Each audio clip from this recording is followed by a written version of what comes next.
Good morning, Facebook Live. Possibly you're watching this on YouTube. Welcome to Conversations with Kara-Leah. My name is Kara-Leah. This is the second Conversations with Kara-Leah I've done. You may have caught the first one with Jacqueline Richards from Your Parent Journey, talking about the inner parent, parenting oneself and finally growing up. This particular Conversations with Kara-Leah, I'm bringing on Ernest Morrow, who is an amazing teacher and person on the awakening path. He's based in Canada, but he's currently in Europe. This is our third attempt to get this particular Facebook Live to run. We've been having some technical issues, so I'll just wait for Ernest to show up and I'll invite him on. And while I'm doing that, I'll give you a little bit of background on Ernest and how he and I met. Just taking a deep breath here as well to just really fully arrive in this moment. So Ernest and I met last December at an organic mechanic potluck, and we got to chatting pretty much straight away, and I could tell that he was, and out of that conversation we became friends and began to just share how we were facing into this journey and what was coming up and how we saw it and all of those things. Yeah. Welcome. Third time's a charm. Third time is Thank you. always a charm. Yeah. So it's amazing. We've only actually known each other since December, but I feel like we've gone so deep in some conversations already. Totally. Yeah. And so I loved, like, when you began to post, I think it was in January, about this idea of detoxing the patriarchy from within yourself. I was excited because I didn't know of anyone who was really doing that in that particular way. And it also gave me this sense of, like, I like to run experiments on the nature of reality. Like, I see it like I'm a pioneer in consciousness, like traveling to the edges of consciousness and attempting to discern from the inside out how human consciousness actually functions. And so when you said you were doing this internal process of detoxing the patriarchy, I'm like, this is fucking epic. Ernest is gathering data and I will learn so much from his experience. So let's dive into the detoxing the patriarchy thing. Let's not even talk about who you are and what you do and all of those things. Let's just go, what inspired you to look at detoxing the patriarchy? What does that even mean? Do we hear that? Is that coming from me or from you? Hey, is what Do you coming hear from that? me. Am I being no? No, I can't. The volume's good. I'm like, Okay. sound is all good. Okay, cool. Well, basically, I started to get really interested in the masculine and feminine. So basically, my background is that I do this work called Becoming Human, and I'm working with couples, I'm working with individuals, and on some level, this interplay between the masculine and the feminine keeps on showing up over and over and over again. And I cannot teach or guide, obviously, people past where I've literally gone in my own direct experience. And I started asking myself a question about what does it mean to be, like I know I'm conscious and I'm all this other stuff, but I'm a man, I'm a white man. And like, where does that show up for me? Because the convenient story I've always told myself is like I'm an ally, right? I'm part of the solution here. I'm part of the what's getting worked out. And I'm trying to work with that inside of myself and in a more humble way, which is if I can get really brutally honest, what parts of me participate in that consciousness that I feel so clearly out there is set against life, but I want to bring it into my own thing, my own experience, my own heart, my own awareness. Because if I'm really wanting to ask you or somebody else, or, to use the caricature of Donald Trump, to not be that way. What am I, right? Am I going to stop at like, well, I've been to a bunch of retreats and I'm woke and like, I'm sorted? Mm. Or can I really get intimate and decide that there's something about me? And I had this relationship in which my partner kind of called me out on a bunch of stuff that she felt was kind of fucked up. And finally, I was like, okay, I'm going to suspend disbelief. What if there's something in the shadows of my own life as this like conscious teacher guy that actually is coming through without me knowing it?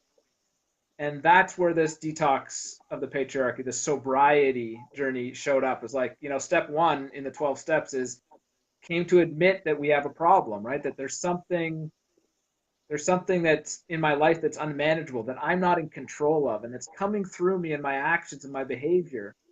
And that was really the journey. And that's what inspired this kind of Mm. public exploration was, shit, there is something in me that's operating beneath the level of my consciousness. And unless I'm willing to humble myself that deep, I'm not going to be able to bring that out. Mm-hmm. And that was an issue for Mm. me. So there's a personal motivation here as well as kind of I Yeah. guess a kind of professional one, but that's the genesis of it all. See, I love that because what I'm hearing you say is that you'd always identified as being, one of the good guys. And then there was a realization Totally. that shit, I'm also the bad guy. That I'm the good guy and the bad guy, and Yeah. the bad guy probably is just more hidden in me than it might be in someone like, say, Donald Trump. Um, and yet, it's still going to be there, right? Yeah. Just more subtle. And I like that sense, like when you said around you're not conscious of it. I got the sense of like being a scuba diver in a way. It's like we're playing along the surface of what is known. And it's like you were like, I'm going to strap on the scuba tank, etc., and I'm going to go into the depths and see what I don't know about who I am and how I'm showing up. And Yeah. I don't, like I say, I don't know a lot of people that do that necessarily. Like most people tend to avoid diving into the depths of their unconscious because it's fucking scary to go into the darkness. Well, I mean, yeah, and I resisted it for a long, long time because I was really convinced that I couldn't possibly be, something that I wasn't aware of could be coming through me. And Yeah. the sobriety is like, shit, right? Like I'm I'm that, right? Like I am that which I participate in that which is set against life. I mean, we could call it the patriarchy, we could call it just the kind of shadow masculine. And it's fucked, right? Like it really is. It's, as I say in one of my posts, like it's not it's and this is where I think I really take a stand, is like it's not just trauma. I don't think, Mm-hmm. in my experience, my Uh-huh. inner experience. It's not just like I've been traumatized and so hurt people hurt people. There's actually an Mm-hmm. energy. I don't know metaphysically where it comes from. I could speculate. But there's an energy that co-opts me and my voice, my nervous system, my perception, and is bent on destroying life, the feminine. Um, Mm-hmm.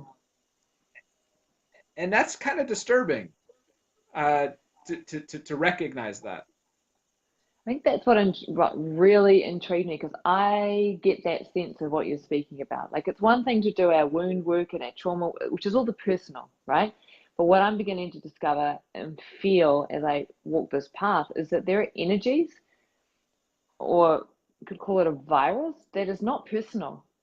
It is not who I am, and yet it might be infecting me or coming through me as such. And that's what I'm hearing you say with this energy of the patriarchy, that it's like Like if we are a whole bunch of computers connected to the mainframe network, etc., that the patriarchy is like a virus that is on the mainframe and therefore it reaches into all of us. And you are there on your one going, I'm going to uninstall it from my one and say no more.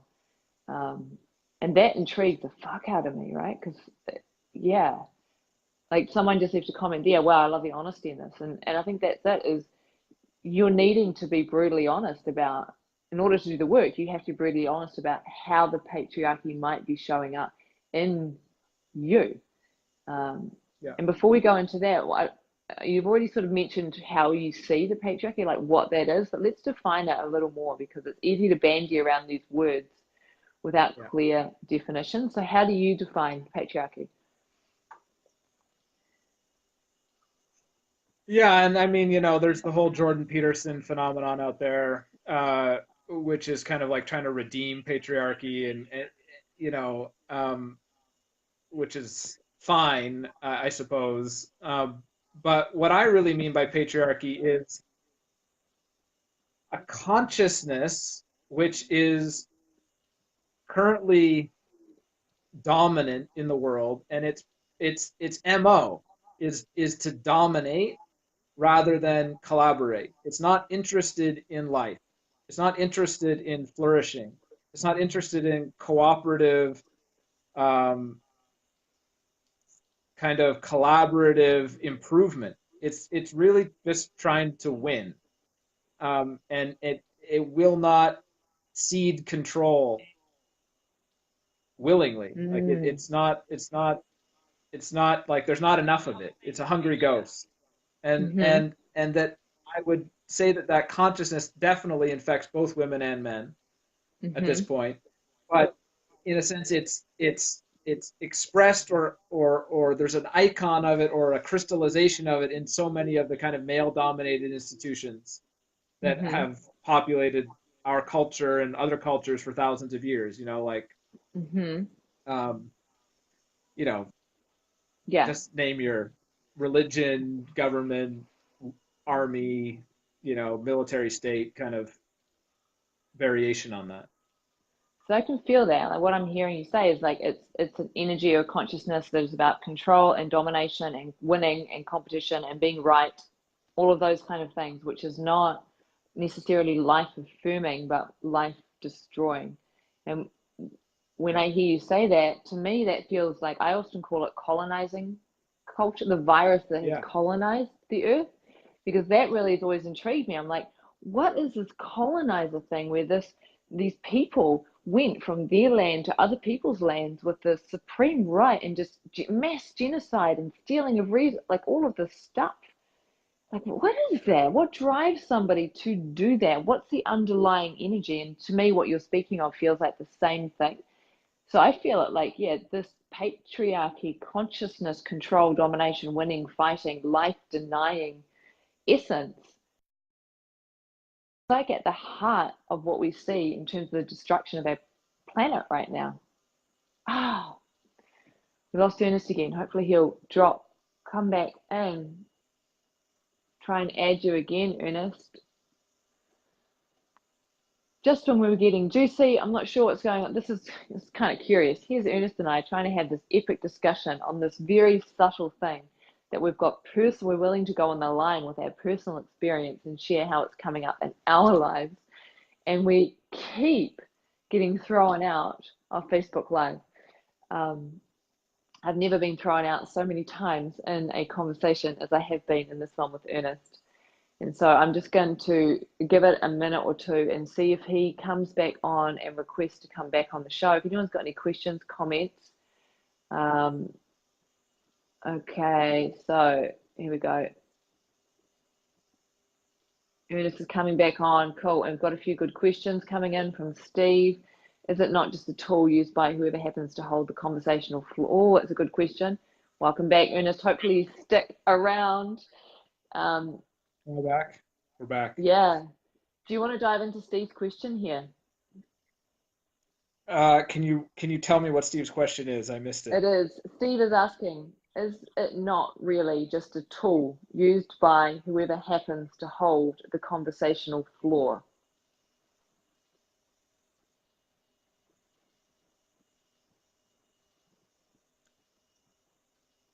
I mean, I Is it definitely not would love well, to answer that, but I want to hear what you've got to say first. my question is a tool for what? So like maybe, uh, but it. I think where it gets messy is really the question is what does the patriarchy have to do with men? I mean, I think that's in a sense right. Is like because both men and women, I think, at various times are at pains to try and like is it really men? Um, and because whoever holds a conversational floor, it's like, well, it could be women, and it's like, sure, there is a consciousness of domination. I call it in my posts. I call it dominator consciousness. That's it's another word for it, and I borrow that from like Elaine Pagels and like all that stuff because she's trying to degenderize the patriarchy. And while Mm-hmm. I agree with that, what I want to say is men are empirically more susceptible to this consciousness, and Mm-hmm. I say that as a man. Um, Mm-hmm. and I could speculate about why that's so or why I feel that personally, but um, so I don't know if it's just a tool. If it is a tool, Yeah. I think it's for power. Um, So I'd love to speak to that as well. I mean, my sense is that yeah, it's not a tool, it's the thing that's looking for the tools to express itself yes, because it's yeah, like it is that which wishes to control, it is that which wishes to dominate, it is coming from that. So if someone is coming from a collaboration, co-creative, life-affirming, loving, caring place, you can't pick up the tool of patriarchy because it's you just it that doesn't work. Um, so that would be my response there, Steve, that it's not a tool at all. It is a thing which underlies. And to me, it feels like, I go right deep, it's almost like life affirming and life denying. There's those two things, two ways of being in the world, to affirm life or to not affirm life. And I watched Noah, the movie with Russell Crowe recently. I don't know if you've seen that at all, if you're familiar with the story of Noah's Ark or familiar with Abel and Cain. Like if you look at the myth of Christianity, if you go right back in the myth of Christianity, in a way, Christianity, it kind of split into life affirming and life denying. Like the whole story of Abel and Cain goes around that. Um, so going back to your point, Ernest, I don't think it's necessarily a man or woman thing either at all. It's a consciousness thing, and yet it may show up more in men, possibly just because men are physically stronger. So anything that controls and dominates, and they've got more testosterone, like on a biochemical level, that particular form of consciousness might have more to feed on, if that makes sense. yeah.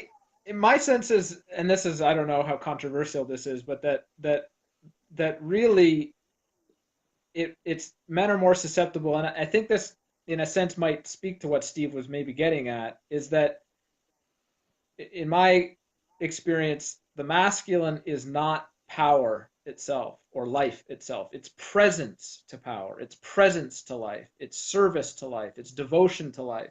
But it's not intrinsically life itself in the way that the feminine is.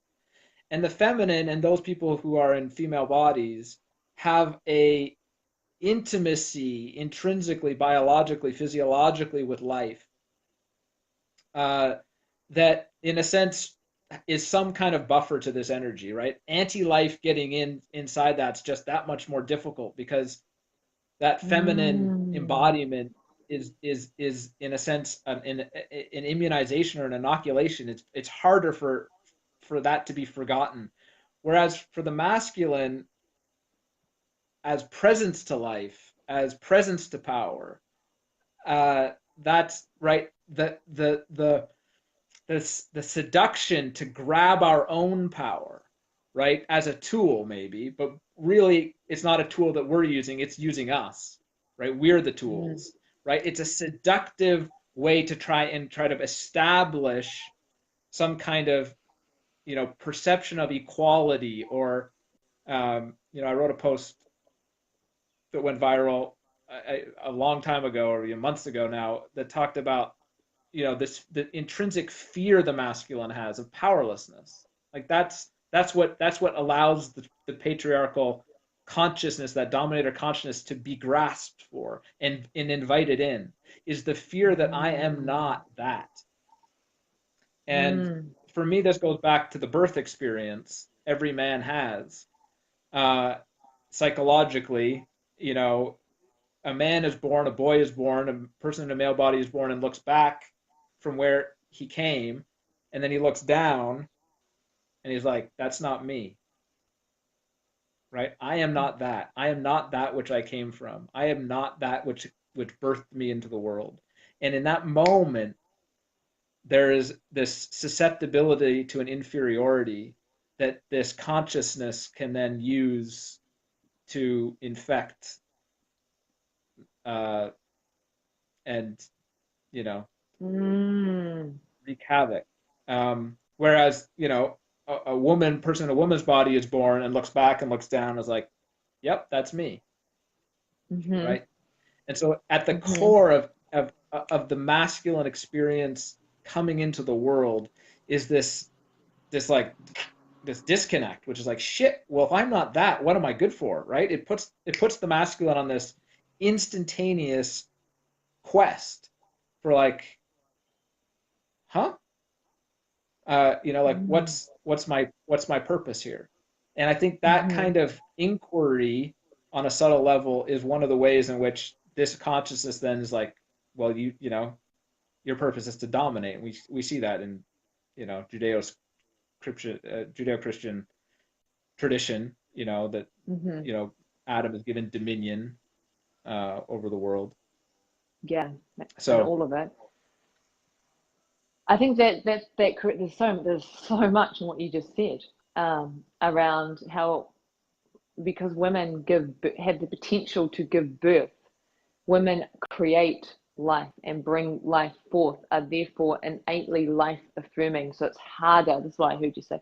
So because of that innate life affirming giving birth thing, it's actually harder for this life denying consciousness to take hold as much, because it would yeah, that's one thing that I heard you say. And then what was the other thing that really stood out there? Oh, yes. So this idea that of a man feeling powerless and the seduction of this energy of dominated consciousness to provide the power. So it's like, if you're feeling power, just reach for me and you will no longer feel powerless. You will have the power, which is different from coming into your own power, which is power from within, not power over, which is the domination. Yeah. Yeah. So let's take this into the concrete as much as we can, because I'm loving where this is going, and I'm getting a sense and a feeling, and the more that we can concretize it, the better for the people watching this. So you began this journey to detox the patriarchy domination consciousness from within you in a very concrete way. How did you begin to notice the ways in which it had been showing up?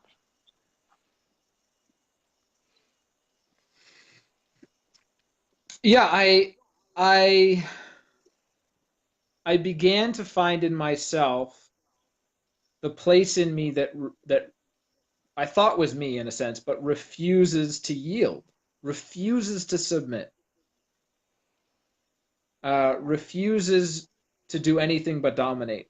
And I started to notice all the methods and ways that I would do that. Many of them kind of have been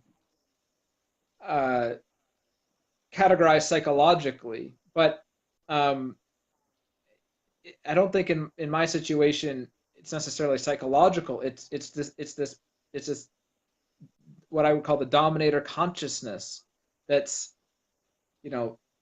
that's working through me, that refuses, right, is taking every tack I can to never submit. And even if I'm submitting, it's it's in service of something else, right? Like I will provisionally submit, but it's like the Trojan horse, right? It's like I'll give you a gift because I'm going to win this friggin' war.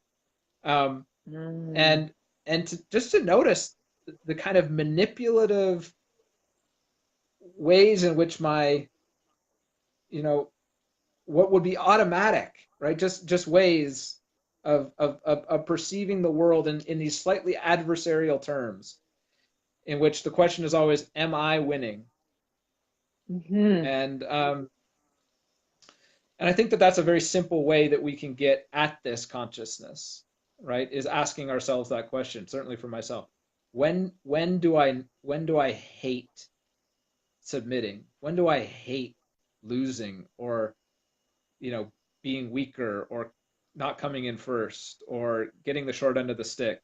And what does that do to me? What's my relationship to that piece? Mm. Because that's life. Um, but this dominator consciousness, in my experience, just refuses to submit. Hmm.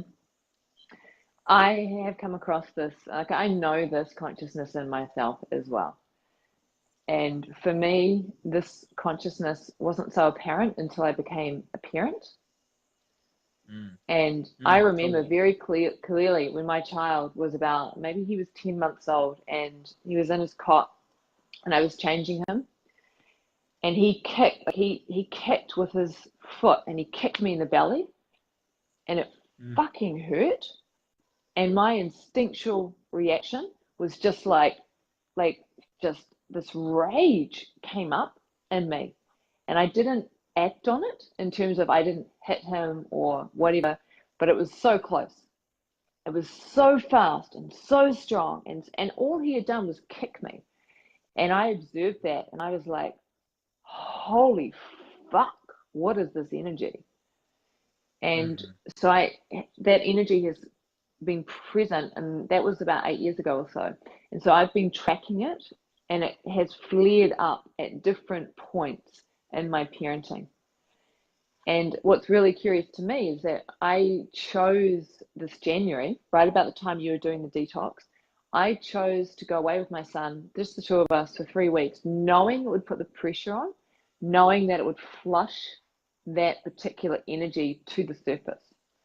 And mm, bingo, 2 or 3 days into our experience, when I was finding it really full on, spending 24 hours a day with a child in a one-bedroom apartment, and it was hard, at the same time rewarding. We're having a good time. It's all of these things. And he'd left his shoes sprawled in the middle of the room. And it was a one bedroom. It was not even a one bedroom. It was a studio apartment. So I wanted to keep things, you know, can you please put your shoes by the door? No. Can you? No. And he just kept saying no, right? And it flared. I was so fucking angry. It was like this rage came up. And I like leapt on and just put my fingers on the back of his neck, and like not using dangerous force or anything, but I was watching myself do this. Like I was allowing myself almost to go to the edge to feel the energy. And I was just like, put your shoe. And I'm like watching myself. And then I stepped back, and he looked up at me and he smirked.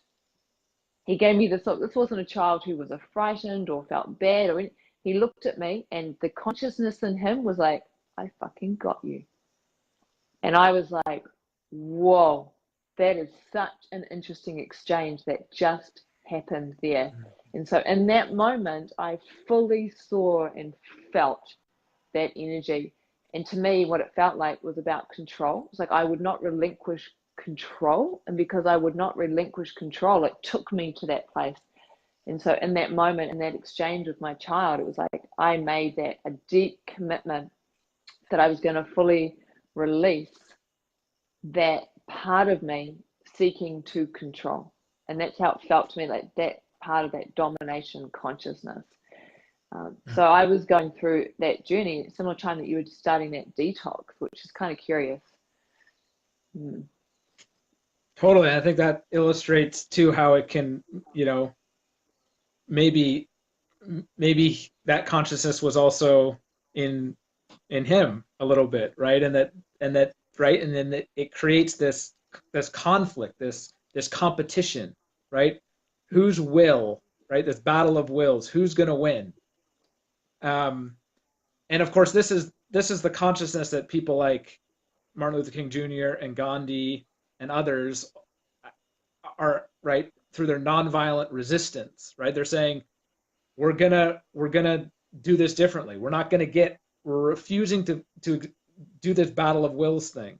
We're just gonna show up and mirror to you what you're doing, and eventually your humanity is going to take over. And I think that in a sense, that's what I'm discovering, is that the more I can be present to this consciousness and simply let it be there and stay here, just being like, no, you don't have me. I see you. In a sense, putting it in front of me rather than denying it exists so it stays behind me, but right, putting it in front of me and naming it. It's been a huge part of my process to be posting about it, because just naming it, right? It's like, this is what I do. This is what I've done. I can see it, and to create a narrative around it so that maybe other people can see it and name it. And so that we don't have this stigma attached to it, especially in conscious circles, because, I'm members of, men's circles and all sorts of things, but we don't talk about this, and certainly, in your average festival space, everybody who's an agent of the patriarchy, put up your hands, and you're like, no, nobody's going to claim that. But like, what happens when somebody's like, yeah, me, and yeah, and like on the ground, in my relationships, in my parenting, that's the place where, one of the places where I've noticed it too. Myself, it's like, shit, I'm trying to win against a 7-year-old. Like, where does that come from? Yeah. Uh, Yeah. Yeah. yeah. Yeah. And I think that, yeah, that's what I loved about you doing this, is like you were putting your hand up and going, I am an agent of the patriarchy. We all must be in some way, if this aspect of consciousness is running and we see it in the external. So what I'm curious about, like, you've been detoxing. Have there been significant landmarks or milestones in that process? Like, do you feel like the energy has you in the grip as strongly as it did, or like, how's your relationship to it shifting and changing through this process? I actually think the biggest shift was the day before I started posting and the day I started posting. And that was because I'd been on this journey for months, actually, up to that point, consciously. And I was detoxing. But something happened, and I was like, shit, there it is. Like, it was, right, it was so subtle, and I only had to give it like a millimeter of an opening, and it like, it just like burst through in my voice and the tone of my voice and like in my affect, like everything. And I was just like, shit, I think I haven't been giving this thing enough respect, right? I haven't actually admitted how much in my grip, or in its grip, I've been, even though I've been doing this work. And so in that moment, I in a sense, I did step 1 of the 12 steps. I was like, okay, I am powerless over this thing. My life is unmanageable, right? Step 2, I believe there's a deeper power that can restore me to sanity. I prefer deeper rather than higher. 3, I've decided now to turn my life and my will over to this deeper power as I understand it. And that to me was the beginning of the real sobriety from this. So the biggest shift I've made, let's say in the last year and a half, where I've kind of consciously been tracking this in a deep way, was in January, when I'm like, oh crap, I've been doing all this work and still I relapse. And that like kind of brought me to my knees. It's not less, it wasn't even a particularly terrible thing that I done, it was just like, oh my God, this thing is persistent. It is insidious. And unless I get all the way down and really admit defeat, in a sense, my heart isn't going to be able to just overcome this through an act of will. And I think that that's the biggest piece for me, is like, this isn't an act of will. And so since that day, my experience is like, I keep on turning my life and my will over to my heart, over to life, right? And in a sense, I've had to learn how to adopt an even more integral posture of submission to life arising. And that's been my practice, as it has been yours, for decades. Deep submission to life arising, deep surrender, all this stuff. But there's something that, to make that a moment by moment by moment by moment by moment choice, not an act of will, but an act of submission, of surrender. Mm-hmm. And yeah, and I can feel the the exorcism. I can feel the purification of that in my consciousness, in my body. But it took that deep act of humility, like to really admit that without, in a sense, help, there's a vulnerability there. Without submission, I couldn't do this on my own. Mm-hmm. So what I'm curious about is, for people watching this, whether now or later, and they're wondering, well, do I have this dominator consciousness within me? How do I know if it's in me? How does it show up? And how do I respond to it if I feel it? Like, in terms of making it really concrete for people. So, I mean, for you and I, because we do a lot of the subtle work, I mean, I live in the subtle realms, right? So, but a lot of people live in the concrete material realms, where actions, behaviors, words are needed to point to the subtleties, if that makes sense. So if you're going to help someone realize how it might be running in them, like, how might it show up in a really concrete way? I think that the biggest place it shows up for me and other people that I speak to is in relationships. I think intimate relationships and relationships with our kids are probably the biggest ones.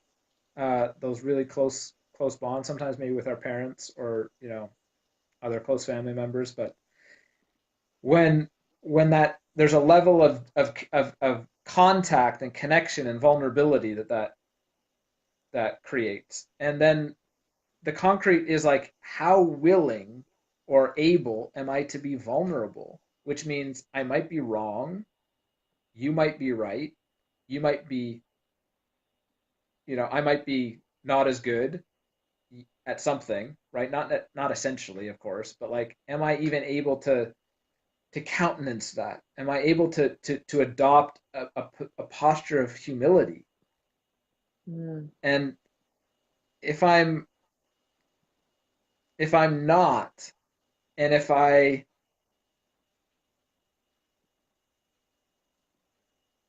find myself always hearing my own voice, and I've always got a justification for what I just did, right? Or, no, you don't understand, I meant, right? And there's always a story. I'm never wrong, right? If we can hear ourselves, like, am I ever like, wow, good point, right? Am I ever willing to like concede? Am I ever willing to be like, oh, dang, you really are seeing something in me? Am I ever willing to like, take responsibility for my own cruelty or unkindness? Or do I always have a reason? And I think that one of the, I'll be candid here. I think one of the impediments to this is our kind of conscious psychotherapeutically informed culture that we're a part of, which is great. I love psychotherapy; it's great, but right, it's creating a culture where we're all victims, right? We've all been wounded, childhood wounds. Again, I'm going to circle back to this point that I made earlier, right? It's like, well, that's just because my father didn't love me, And, because my father didn't love me, I overcompensate some ways. And so it wasn't really, it's like, you know what?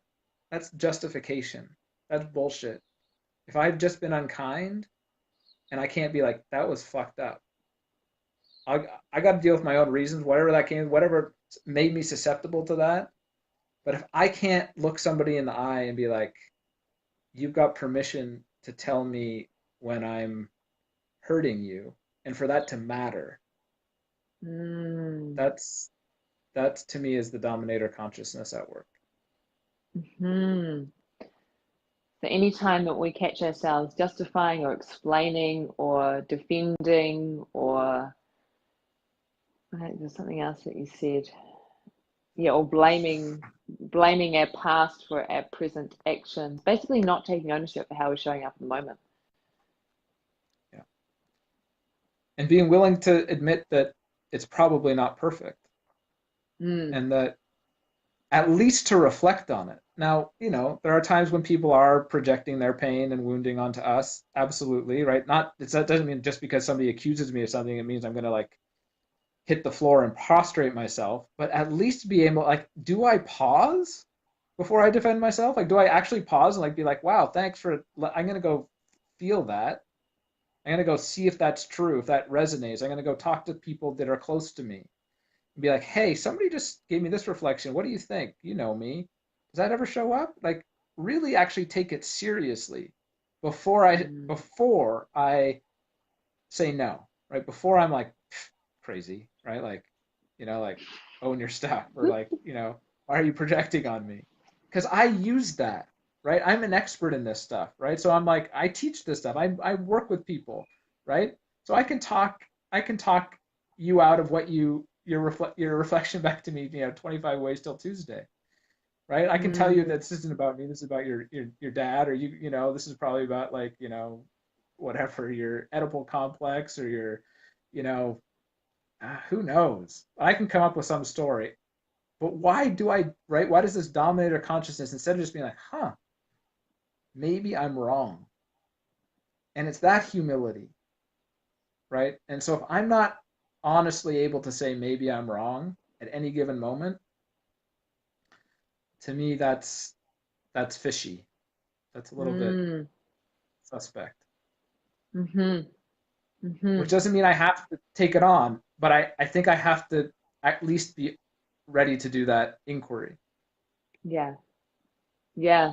I can just feel this so deeply. Because I've been wondering, like, well, what's the end? Because let's assume that most of us, all of us, have an aspect of dominator consciousness running in us, or it's possible for that consciousness to take us as such.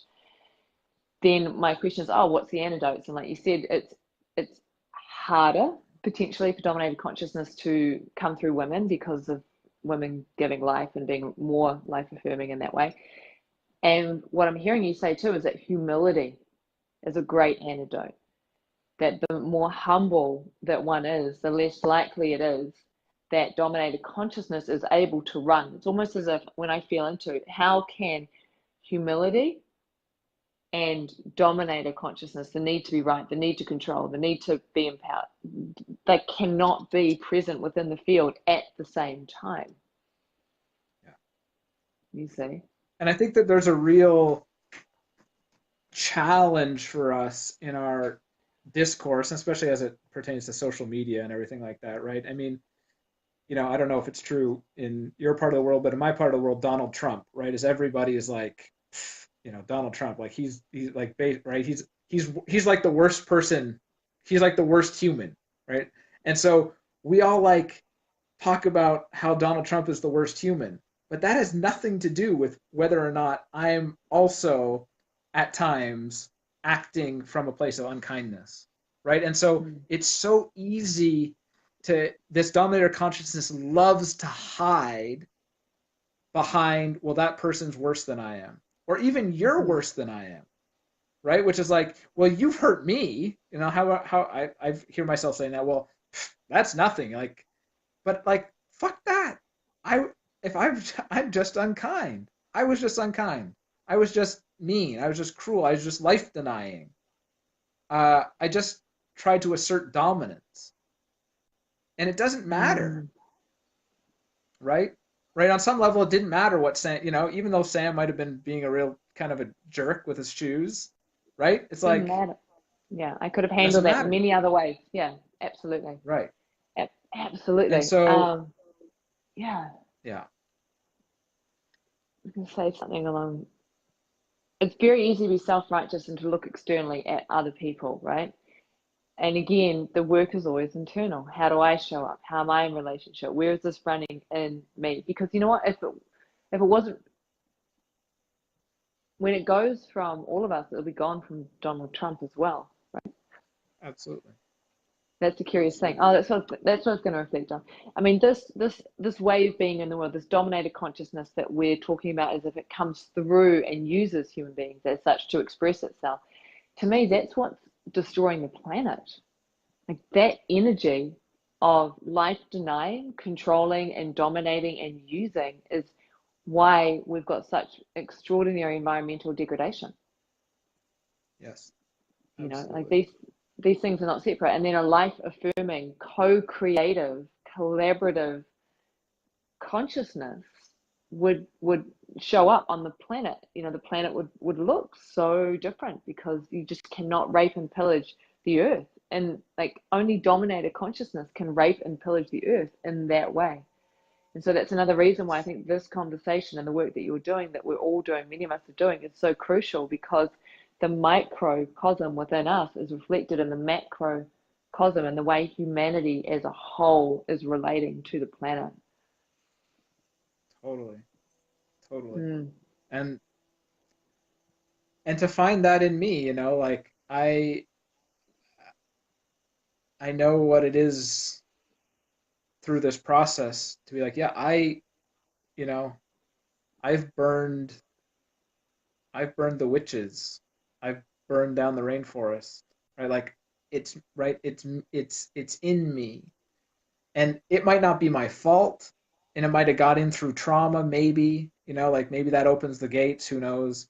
But nevertheless, Ernest William Morrow is is my voice, my body, my mind is being co-opted by this consciousness, and the only person that's going to stop that is Ernest William Morrow, the only Mm. person who can sober up. And this, we can take this from recovery programs like Alcoholics Anonymous. It's they'll tell you, like, until I took responsibility for my drinking and stopped blaming it on everybody else, because I'm the only person who can stop drinking, right? Yeah. Doesn't matter what happened to me or why I'm doing it. It's only me, and it's like that. So there's a humility, which is what we just talked about, but there's also an amazing sovereignty, right? Which Mm. is like, Yes. I Yes. I Yeah. am able to choose something different. Yes. And I think that's the balance point, right? Is yes, humility, and yes, we have to be, scathingly honest about the ways in which we participate in this, and I do. And at the same time, I get to claim the sovereignty, which is like, but this does not define me. And when I get clear on this, I can say this is not allowed to run my life anymore, and I'm going to take the steps I need to take in order to become sober, which is Hmm. which is possibility. Like sobriety is possible. Absolutely. Um, I love yeah, that. I love that sovereignty piece. When I went to Melbourne with the deliberate intention of calling forth this passion that had been running for so long, so I could fully see it and feel it, so that I could do the work around it, that to me felt like sovereignty. Like I was taking ownership of it in that moment. And then afterwards, what began to unfold is that it felt like I uprooted it. Like it felt like I got to a point where it was no longer choosing me. And when I could feel it begin to flee, I could feel it like no. And mm, I would just literally soften, let go, surrender. It was like I could feel it. It was like a nervous system response, an energetic response when it was beginning to, it saw the opening, and I'd be like, no, I'm just going to fully let go in this moment. And so just feel into that. that's the sovereignty aspect, like the humility and the sovereignty. And with the sovereignty comes this deep sense of internal power that is not power over, right? Because who is the Oh, most powerful? The one that needs the dominator consciousness in order to feel power, or the one that is able to choose to not allow dominator consciousness to come in? yeah, Yeah. yeah. Mm. That's the beautiful union, right? Is beyond the duality or the binary, that union of humility and sovereignty, that union of empowerment and submission. And Yeah. these binaries begin to marry themselves to one another, Yeah. and one implies the other. Um, and I think that's the secret of relationship, whether that's relationship between humanity and the earth, or friends, lovers, partners, Mm-hmm. parents and children, whatever it is. It's like Mm-hmm. that's the alchemy of real heart-centered relationship. Mm. And to be telling a story about this, I think, is so important. Um, Mm-hmm. to be telling a story not of our triumphs, but also Yeah. what we're up Yeah. against. Yeah. I think And it's crucial that we do share that. We share our own shadows, our own darknesses, the times when the dominated consciousness grabbed us, had us, and we acted from it, because then people see the realness of it and they see the possibility of dancing with it in a different way. So, yeah. so I'd love to wrap this up. Um, just feeling into any final tips for people who want to actively work with dominated consciousness or patriarchy within themselves? Like, where do they start?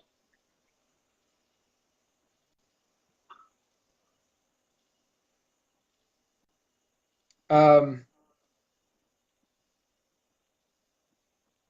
I think I want to just shout out again to step one. Admit on our knees, right, that life as I've been living it is unmanageable. There's some way in which I'm not sovereign, right? There's some way in which I'm not in control of what comes through me. And I think that there's a profound humility there. I think it's why a lot of addicts resist the journey to becoming sober from whatever their addiction is, because the fear, of course, is that by admitting that, it's going to define me. But I think what you and I are Mm, saying is that by admitting that, we actually give sovereignty, we actually proclaim our sovereignty, because it's only from that yeah. sovereign place that we can even make that step, which is Mm-hmm. to say, sometimes I'm not in control. And when I'm not in Mm, control, you know, I I'm not the person I want to be. And yeah. um, that, I think, matters. So for people who want to take a look at this, I think the question is, who am I honestly, and who do I want to be? Mm, And if those two things are not the same thing, then let's hit our knees and admit that, and then start looking for help. And I know mm, you're a resource, and I'm a resource. There are all sorts of resources out there mm, for people who want to yeah. take that journey. Mm. It does feel like ultimately the deepest surrender to life, which in some ways, like within the Christian traditions, like that moment of, surrendering to God, or surrendering to a will beyond one's personal will. Yeah, And that's my sense, is like when I'm trying to make something happen, when I'm trying to control, like it doesn't work like that anymore. It's like, no, I just have to keep opening to the moment as it is happening through me in a way that's yeah. aligned with love, care, connection, kindness, all of those things. Yeah. Oh, and it's so beautiful to share this conversation with you. I'm glad that Facebook Live cooperated in the end for us and we were able to have this dialogue. I will add some notes to this Facebook Live about where people can get in touch with you. Your Facebook page, it's your personal page, right, that you've been detoxing the patriarchy and posting. Is that correct? Yeah, it's on my personal page. Yeah. Yeah, yeah. And those posts are public, right? So anyone can just cruise on over to Ernest Morrow and Totally. read about the journey Ernest has been on to detox the patriarchy from within his field. So thank you so much, Ernest, for sharing your presence, your journey, your awesomeness with us. It's such a pleasure to be with you. Thanks for inviting me. Awesome.